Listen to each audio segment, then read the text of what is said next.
And we were not prepared for that many people. We did not have enough seats. We did not have enough food, but they still had a great time.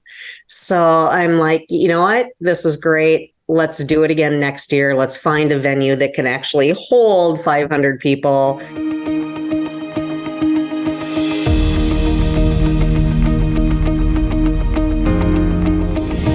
And today I am here with Bethany Johs out of Fargo, North Dakota. And Bethany is a bit of a sneaky powerhouse. If you're not familiar with Bethany, Bethany has been a mentor, one of the original mentors in the portrait system with Sue Bryce, now for, I guess, about 10, 11 years. Since 2014, so 10 years. Wow. Yeah. That's so exciting. It's been, I've been so blessed to be a part of that community and, seeing just your growth from when I came in 2015, and to now where like our businesses have all evolved and our work has gotten better. And now you're actually a judge for the Portrait Masters for their awards and accreditation program. I've been fortunate enough to judge for a few years for WPPI, and now that's been, migrated over to the Icon Awards. When you reflect back on those earlier years, is there anything that you really struggled with then that now you look on and realize, like, what an opportunity that was? Yes. I think the biggest struggle, like most people have, is just that self-doubt, on whether I can do this and whether I can charge for it, that imposter syndrome that we all, suffer from that. And that rears its ugly head, even with the most seasoned photographers. But in the beginning, when you're trying to market yourself and trying to figure out how to reach that target audience and not knowing what you're doing and what works and what doesn't work, you take it personally. Like, nobody likes my work. I'm not going to be able to compete because there's so many other photographers in my area that are offering it for less, and I came from a shoot and burn photographer. So for the first 2 years, I provided, a CD of images, digital images, and I couldn't even sell that.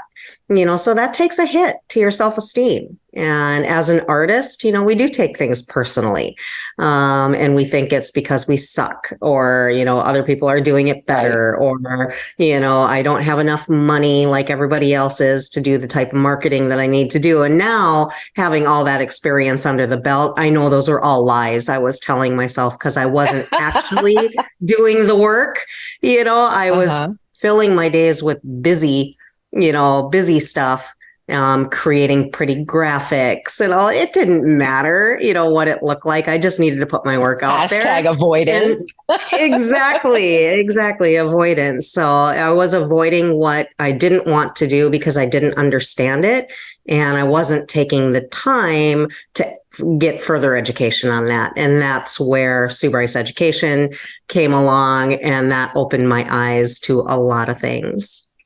And it's interesting, that you mentioned I wasn't taking the time to be educated around the things that I didn't understand, because I think we want to be right. It's just kind of a human trait to like, okay, I've decided something, so of course I'm right. Instead of realizing that it's not a failure if you don't know something, right? Exactly. You're like, no, I'm doing it and I have to make money. That was always my thing, mine was always the time frame. Because I had to make money. I was working, closing another business and had 4 bartending gigs and building the studio all at the same time. I didn't have the luxury of a full-time job to support me. My partner, he wasn't making enough to support both of us solo.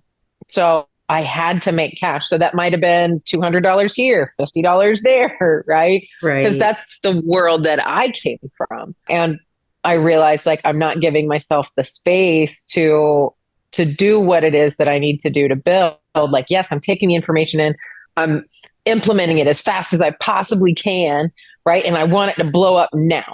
Yep. Yeah. And, I see that flaw in my personality has trickled down to my children Oh because no. yeah, I know, and it has, because if they don't get it right on the first time, then it's like I do it once, I should have it mastered. Mhm. And that is not the case. That perfectionism and that drive to be a success isn't going to happen overnight. It's going to take a lot of practice, a lot of tweaking, because what works for somebody in one market may not work for somebody else in another market. But it's having the courage to try different things and what is reaching your audience, what isn't reaching your audience, and being able to juggle and make that shift.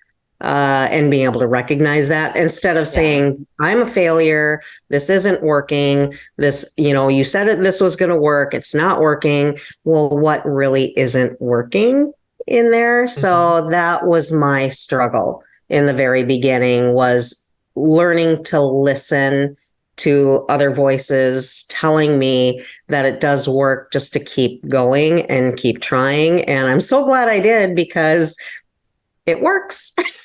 Here I It am. does work. And I have a thriving business here in Fargo, North Dakota.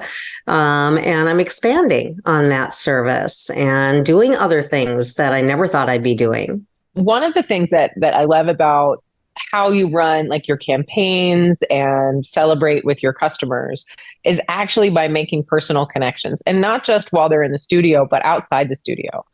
Yes. And I think you even have a course on it too, about like campaigns and events and structuring things. But you have this gala that you do every year that is just mind blowing, even to see on social media, let alone I can't imagine what it's like to be a part of it. What did that look like when you said, you know what, I'm going to do an event at the end of this series that I'm doing in the studio? What was the evolution of that? Like the spark where it lit you up to what it's really become, which is just Right. unbelievable. Yeah, so it was more cause and effect on how it happened. So I started my 40 over 40 campaign in 2020. So we were in the middle of a pandemic, but North Dakota is a very sparsely populated state. So we have less than 1 million people in our entire state. We didn't have the same closures and restrictions as a lot of the country did, where others might have been shut down for a year. We were shut down for 6 weeks. And then we were able to get back to business. So even in that 6 weeks, the women in our area were just eager to do something, to get out of the house, to have some fun. Everybody been living in sweatpants for 6 weeks, and not being able to leave the house. And so I actually had a very successful 2020 with the 40 over 40 campaign, but venues were still not allowing groups of people to gather. So my plan was to do an art exhibit where I would showcase their portraits, and I would do a magazine and have this little champagne party, and maybe 100 people tops. So the 40 over 40 participants, their guest, and maybe a handful of other people. And about the only venues that I could find that were open were hotel ballrooms. And they could hold up to 600 people. And I'm like, okay, well, that math doesn't sound right to me. I can't have a party for 100 people, but I can have a party for 600 people. So that shifted the way I was thinking on holding this party. So I redesigned it to be open to the public. So any woman in the area that wanted to come out and just have a fun girls' night out was welcome to come. I did put a price on entrance, so there were tickets available to purchase, and that just helped go pay for the event. So I hired a band, and I'm like, what else do you need at a party? You need some appetizers, some stuff like that. And then just before the party, a new business in my area, another female-owned business, announced that she was doing the 360-degree video booths like they were doing at the Oscars. Oh, those are fun. Yeah. And so I added that last minute, and that was a huge hit at the party. Almost everybody hopped on that multiple times to get video of that. And I want ended it. up having like, over five. Yeah, and I ended up having over 500 women come to this party. And we were not prepared for that many people. We did not have enough seats. We did not have enough food, but they still had a great time. So I'm like, you know what? This was great. Let's do it again next year. Let's find a venue that can actually hold 500 people. And we just had it this last May, and we had 540 women come. We had over $35,000 worth of door prizes donated from area businesses. Because it is a fundraiser as well, I wanted to bring awareness to some of the smaller charities in town. So we focused on the food bank the last couple of years. This next year, it will be a program that helps single mothers break the cycle of poverty through education. And another one is for pediatrics, or so children that have special needs or birth defects and things like that, where they can help those families help care for their child. So it's amazing. We pick a theme every year. Next year's theme is disco and divas. So they get to dress any way they want. And I'm already selling tickets like crazy for it, because now that the word has gotten out, now everybody wants to come to it. But on the business side of that, that is an audience. That's 500 women now that know about my business, that I'm taking the time at the gala to go around and meet as many people as I can and just thank them for coming and just getting my name out there. We talk about networking a lot, especially with solopreneur photographers. Networking is such a terrific way to build relationships in your community. And when you have events, oftentimes photographers can be scared, even if it's in their studio or in their home, to invite people to that because they think I'm just a photographer. When really, like, impacting people's lives and creating an opportunity for yourself to expand on that impact, right? And create a room like 500 people, at least 100 people in that room are walking around. Have you been photographed by Bethany yet? Exactly. Yes. That's gotta be like such a powerful marketing avenue for you.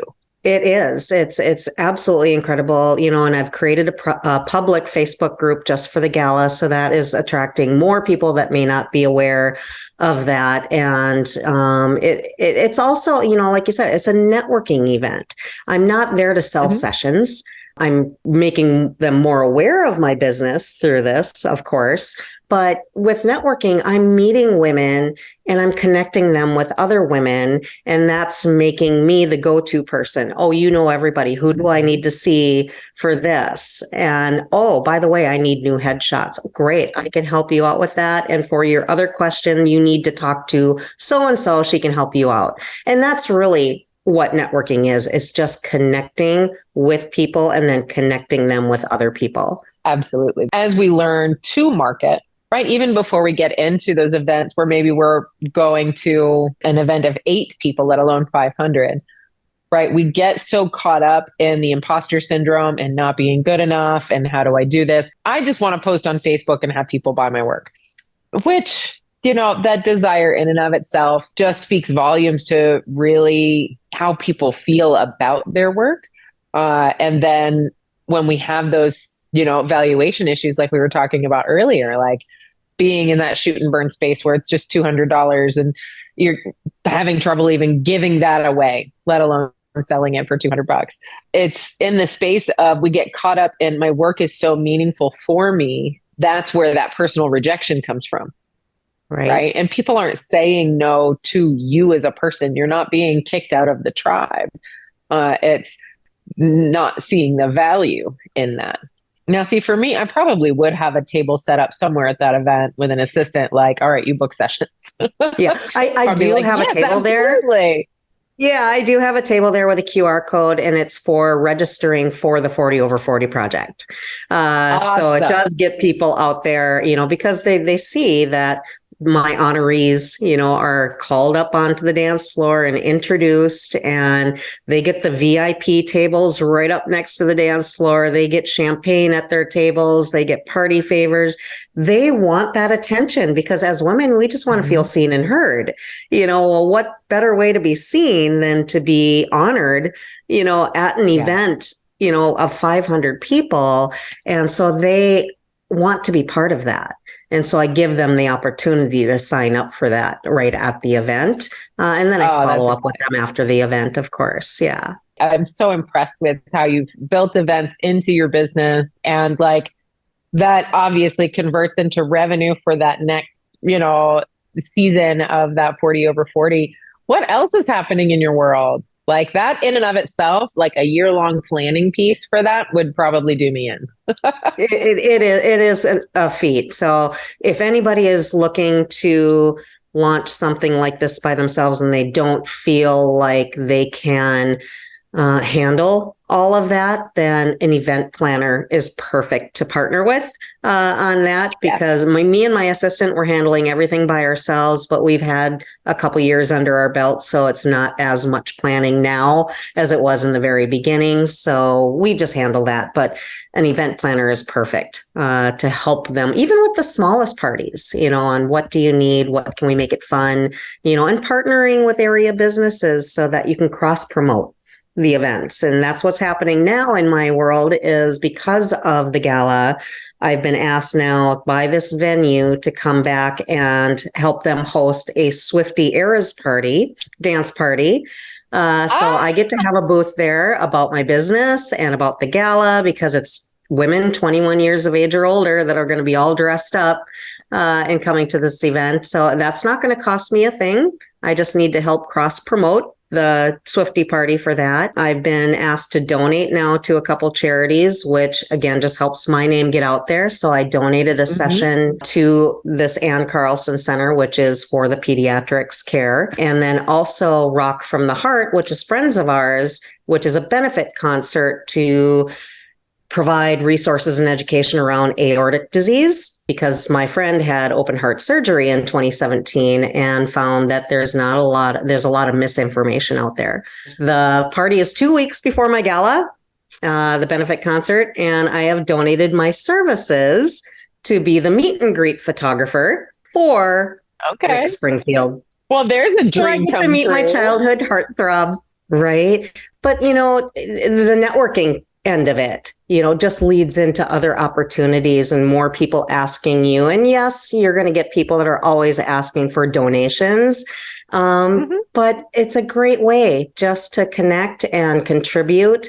And that just elevates your brand to be part of the community, and that you support certain causes that are important to you. And a lot of the things that I've been doing lately are very important to me. Well, and I think you hit the nail on the head, right? To be a part of the community, and in that networking, how that unfolds is through opportunity, and sponsorship opportunity is not spam. Right. No. And the same is true. Like if you're looking for sponsors to help you with your event, right? You're not spamming people by asking them to sponsor your event and be a part of that, marketing opportunity. It's a way to elevate your brand, keep your name in front of people so that you become the go-to person, which is what I love about how you built your business. But I haven't been to Fargo, but I bet I could walk in the door and ask about a portrait or a boudoir photographer. And oh, absolutely. But I've been networking now. In my prior life, I was in IT. And so we did business after hours and things like that. Fargo's not a big city. I mean, it's bigger than the small towns that we're surrounded by. Sure.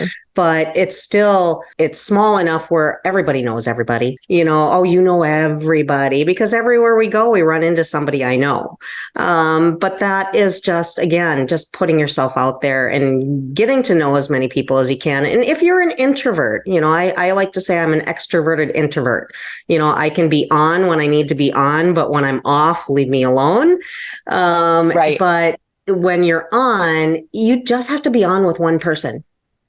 So you don't have to walk into a gala filled with 500 women and be on all the time if that is what drains you, so go to a smaller networking event and, look for one person in the room that you can sit down and just connect with. And then at the next networking event, do the same thing, because just like anything, just like photography, it takes practice. to learn to talk to people and to learn how to connect with them. And if you walk into your first networking meeting and you don't talk to anybody, don't feel like networking doesn't work for you. Just go to another one and try again. It takes practice. And if you walk into a networking event and don't connect with anybody, at least congratulate yourself for showing up, because that's the hardest part. Exactly. One of the things that we teach about is in networking, look for the person in the room who's more scared than you are. And they're the person that's either over by the window staring out, sitting by themselves, they're over by the food table, or they're petting the dog. And if they're petting the dog, you can go over and pet the dog, talk to the dog. Oh yeah, what do you do? Hi, and pay attention to the dog. Then the person there feels seen, but nobody has to make eye contact and everybody's safe. If you're at the food table, oh yeah, what do you think is really good over here? Again, you don't have to make eye contact. Start growing those skill sets.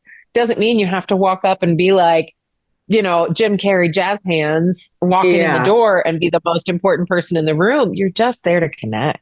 I agree. So one of the things I have been asking people on the podcast is there a failure that you've had in growing your business that, at the time when it happened, that you were just absolutely devastated, that turned into like a way for you to maybe redesign a system or a process, or like it turned into a milestone for you in how you operate and show up today? Yes, I would say that happened probably around 2014 when I became a mentor, because I was still struggling with pricing and product. Like I said, I'd come from a digital world, and product really scared me. I'm like, I don't know what I'm supposed to offer. I don't know anything about prints or wall art or albums, and I don't know how to price that. So I'm doing all this like stupid math in my head. Like, is it like 600% markup? Is it like a 10% markup? Or is it like, I'm like, and I think I had that analysis paralysis where I couldn't wrap my head around it. And I'll just kind of preface that by saying I suck at math anyway. And because my dad was a math teacher, and I think there was some trauma there, but that's another story. But it's like, I think I analyzed it so much that I just couldn't move forward. So I just kept offering digitals, and then I would mark up like the prints that you could buy online. I think I was selling them for like $12 a print. And I just couldn't understand how anybody could be charging, $150 to $200 for a print. That was ridiculous to me, because I wasn't educated yet on the whole process. And I was being my own worst client at that point. Oh yeah.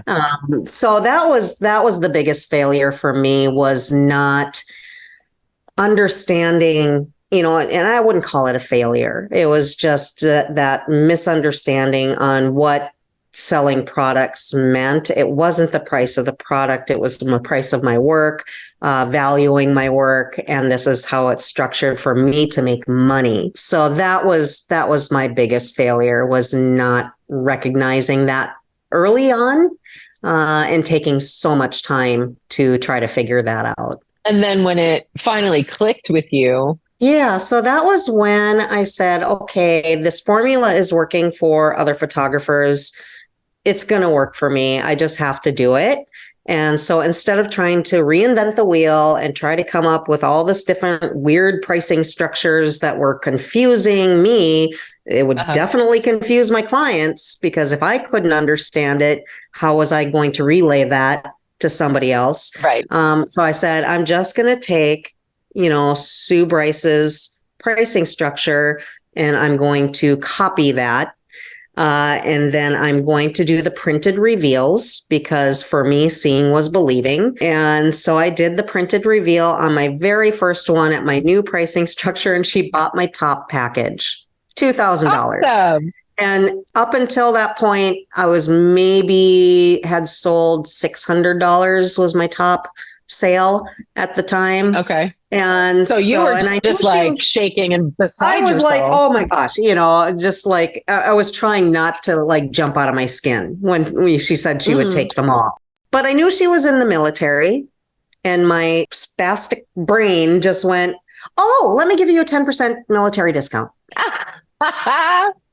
She didn't even ask for a discount, but I'm like, how can you spend $2,000 with me? I'm just going to throw some money back at you. So again, it was just a learning process. Again, I wouldn't call it a failure. I would call it more of a lesson, that I learned. And I used that moving forward. But that was the turning point, is like, I can sell a $2,000 package out of my living room with the prints just laid out on the sofa. I didn't even have a reveal wall at that time and stuff. And she loved them, and she was thanking me for them. Then I understood it. I understood the service that I was providing. It wasn't what I was printing the image on. It was that whole experience that she was purchasing. And then the light bulb went off, and then it was just kind of off to the races from there. Well, and I love that you did mention too, like you just immediately went into discount mode. It took me a long time to get out of that. I'd be like, well, I could give you a voucher toward your session for $1,000. Thank you so much for letting me photograph you. And that was after we'd shot. That wasn't even like, here's a gift voucher to come in for the work. These are people that were paying me a session fee, giving me the shoot, or I would do the shoot for them. And then we would be at that image selection piece, and they would be like, okay, here's 1,000, and same thing, right? Well, let me give you $1,000 because you really helped me build my folio, whatever. Really, all that was me like, somebody's trying to hand me $4,000 away. Right. Yeah. And it all comes back to that self-value. It's like, sure. How can somebody be spending that much money on, I was just having fun taking pictures, I wasn't in business mode at that point. I was still in creative mode, which there's, a fine line between wanting to create all the time and then running a business. Yeah. Now, with your image selections, are you still doing printed reveals? I am not. I am doing digital reveals. I'm still doing in-person reveals. And right now, I used to have like a 2-week turnaround for that, because I would edit all of the images and then I would send them off to print, and then I would mat them up, and it would take approximately 2 weeks. Now with the digital reveals, I'm able to turn those around in like 3 days. I'm getting closer and closer to doing same day reveals.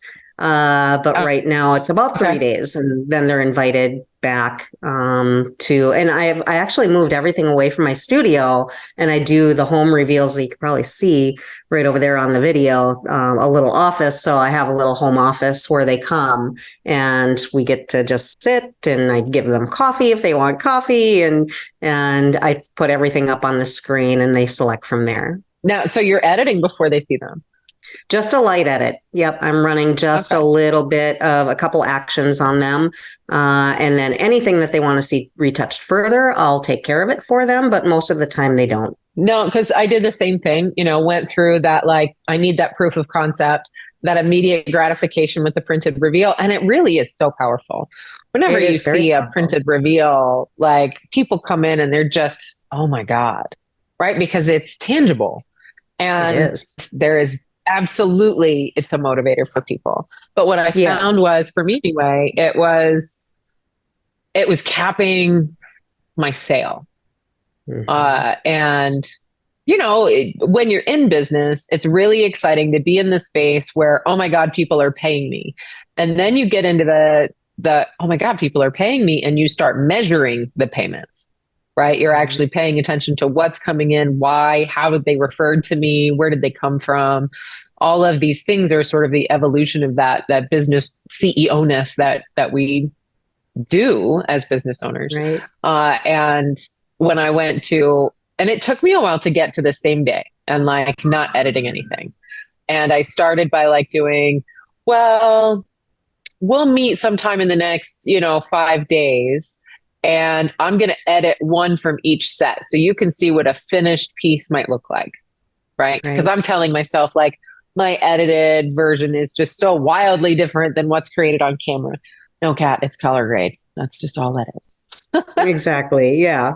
And then I was like, no, let's do it. Let's go into immediate, and my assistant would help them get organized and put all their clothes together after the shoot. I would load everything up. We, have it on a TV in front of, all of this artwork on the wall. And all of a sudden that average sale went from like a $3,600 average sale, like up over $8,000. And Right.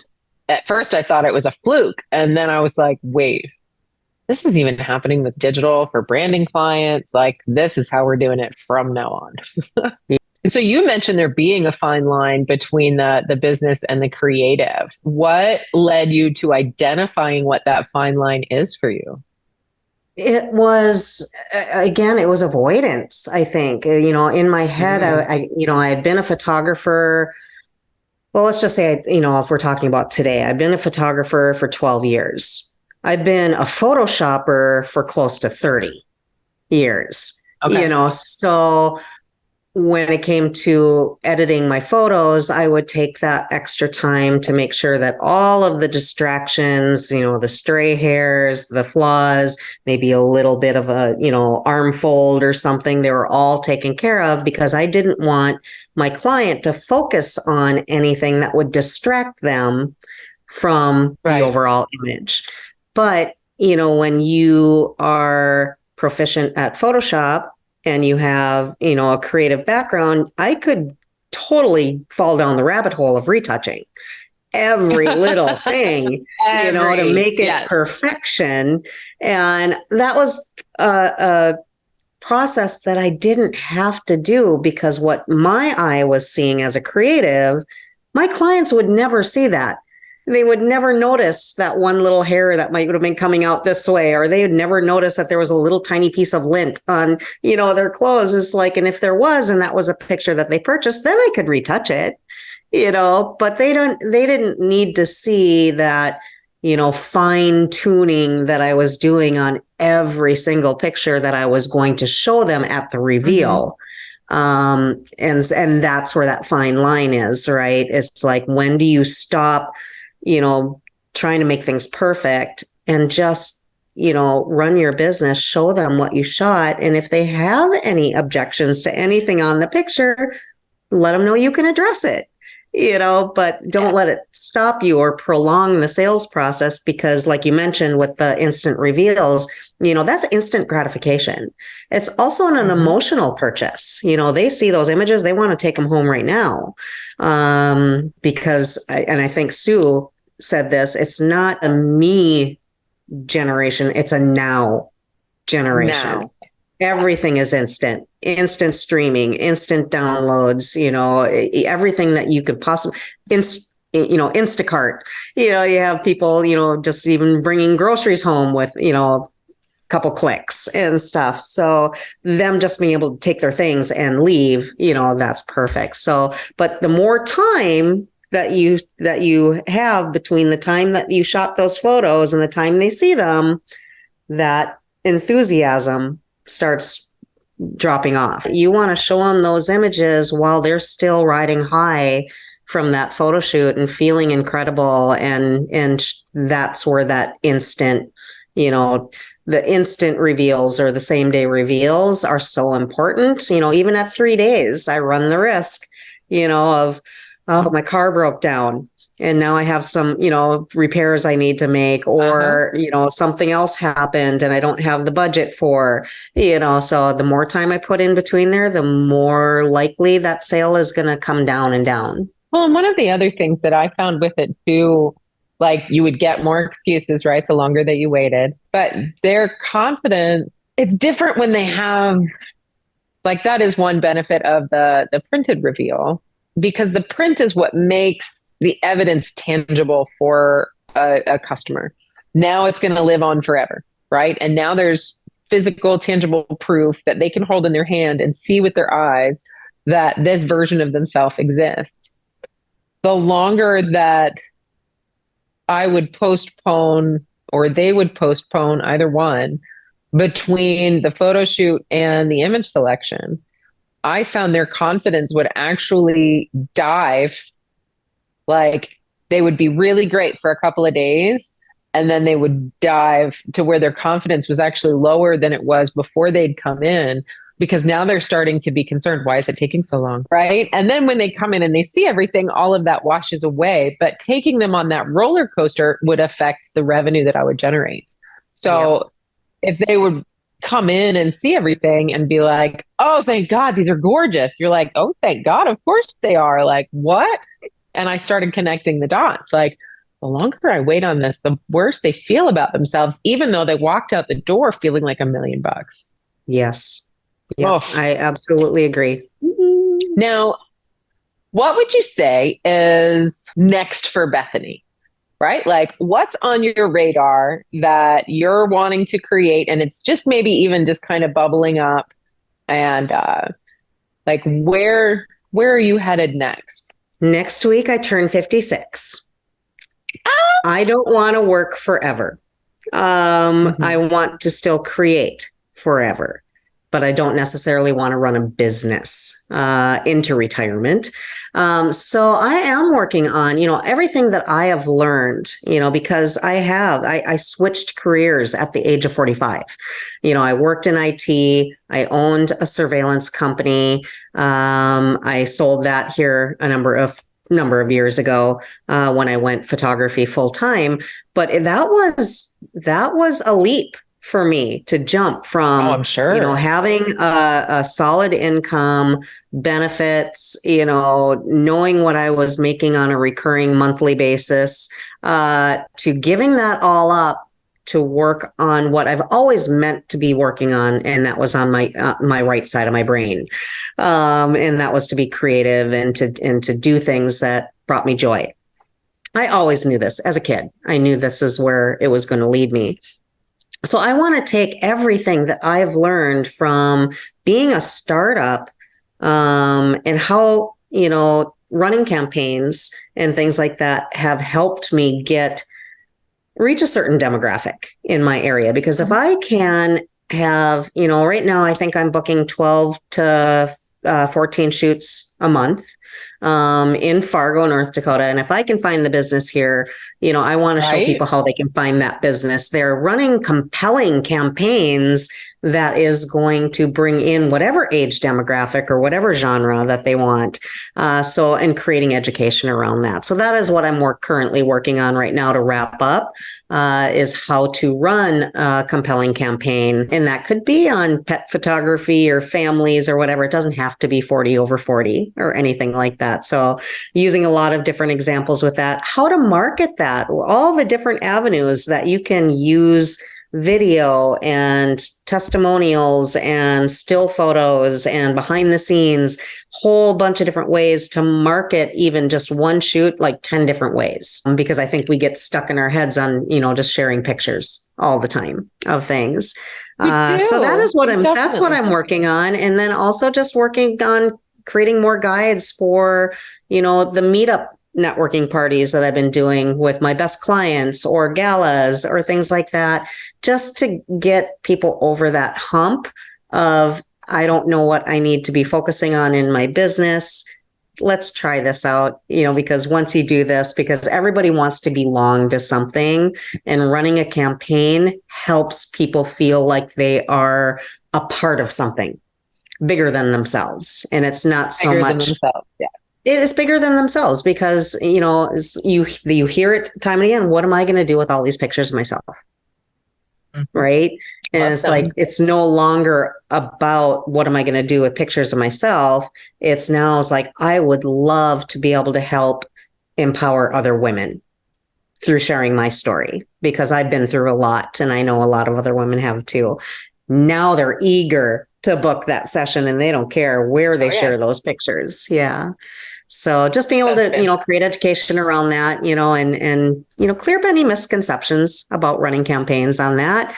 And then also, building my retouching business, which is retouching for portrait and boudoir photographers, but we have been doing pets and other things too. Oh, fun. And building that. So eventually the goal is to be retired, selling the education and the reselling online, and having a margarita on the beach with my husband and enjoying our our time together after working so hard after all these years. Oh, I love that so much. I always say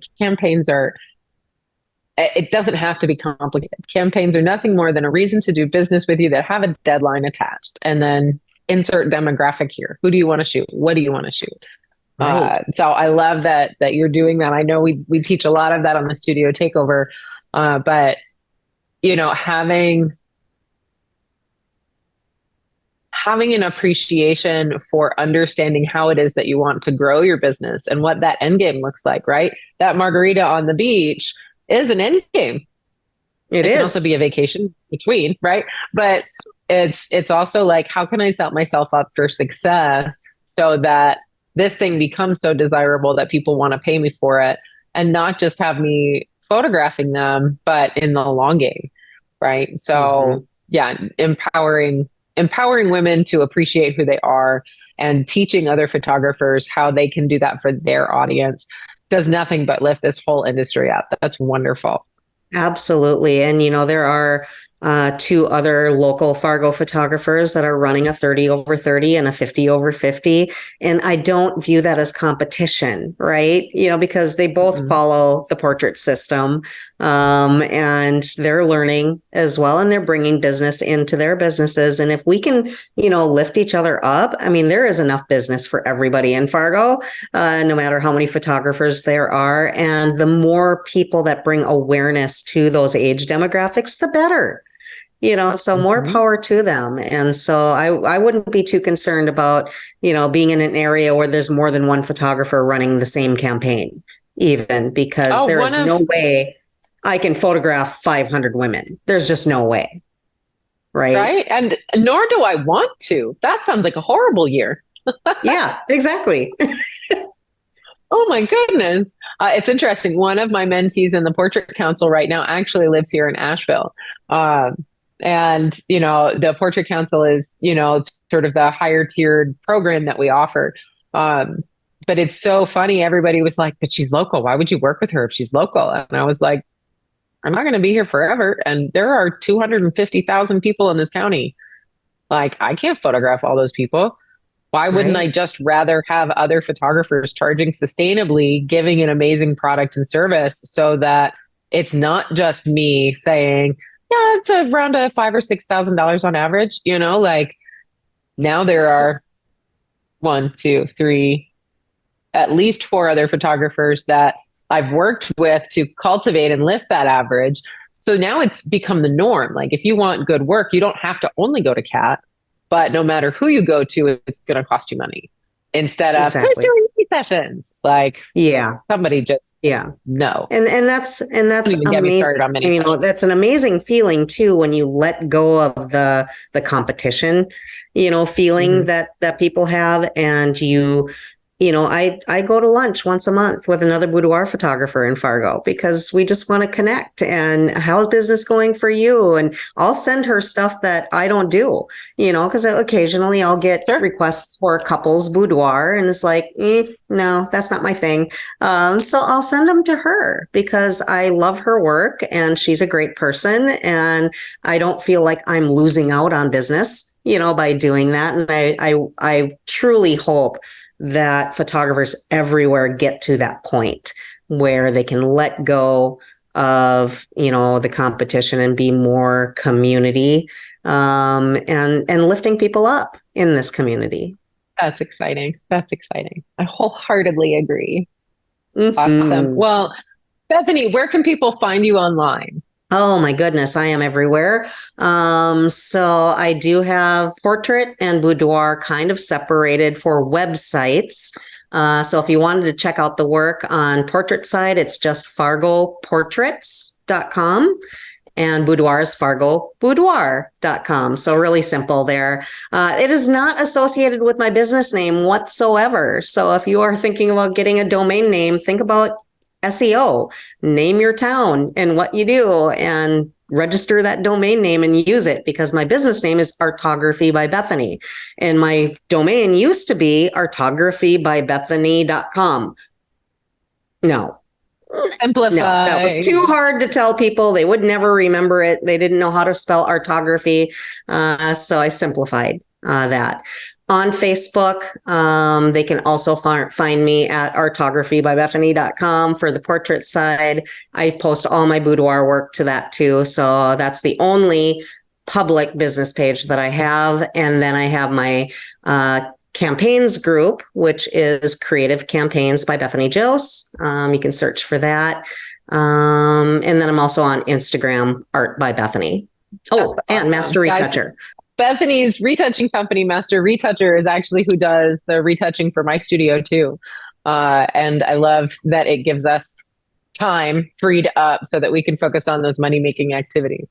I can always tweak things when it comes back in house, but it's not my job to extend backdrops and clean up flyaways. So if you're thinking about outsourcing your retouching, Bethany is definitely someone to call.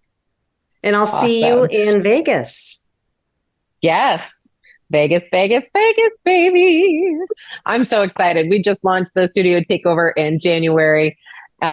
And we are just coming out strong. And I will be speaking in Las Vegas at WPPI. So, Bethany, I will see you there. That sounds awesome. We'll see you there.